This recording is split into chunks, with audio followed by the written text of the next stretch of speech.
Huntington. I'm a partner at DLA PIPER in the Finance and Projects Group in Melbourne.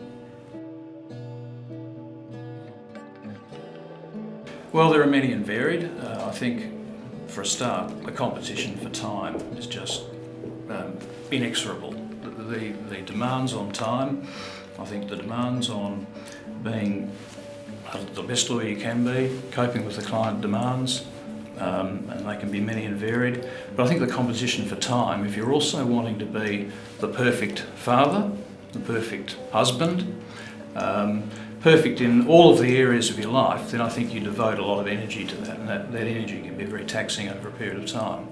So for me, I had a very acute, for me, the circumstances regarding my breakdown in 2004, I was a partner in the firm, team leader of 30 people, on the board, national board, and I had a breakdown that I didn't see coming. And I think looking back, you realise that, and I was profoundly depressed for over 3 years.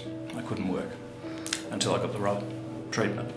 And I look back at this, of course, we're all wise in hindsight, but there was just not the balance there. And I think really, if you look at just the basics, my wife's a general practitioner, lacking in sunshine, lacking in sleep, lacking in general fitness, not eating properly, and just obsessing about all the things in life. And I think for me, that's when I first realised that the practice of law is not getting any easier. The demands in the other realms of your life are also increasing, and I think fortunately I've changed, I hope for the better, since then.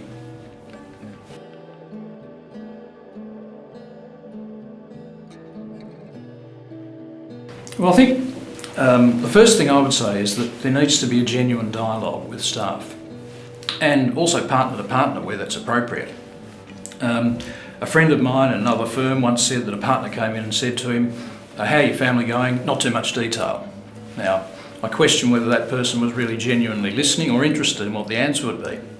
So I think that the active listening is a key part of that, knowing there will be stresses obviously in the workplace, that you have a role in moderating that you understand the rhythms and the patterns of which your staff best work, and I think a role is to provide boundaries where appropriate, so that there's not this expectation that the hours will simply be performed ad infinitum, but that there is a genuine commitment that enough could be enough, and to make sure that you actively manage leave throughout the year as well.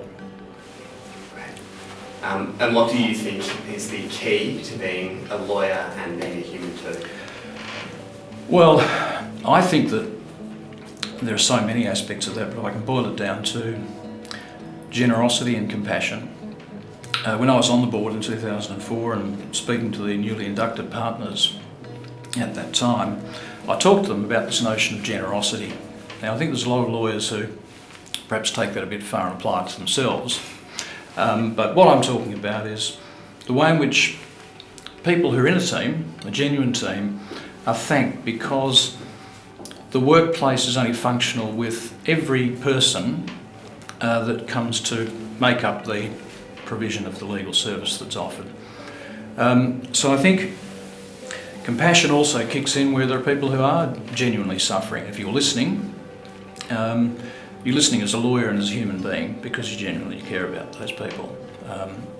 And so going back again to when I was leading the team of 30 people, it wasn't homogeneous, people were different, and I sought wherever I could to understand that component that is non-lawyerly, but the human part.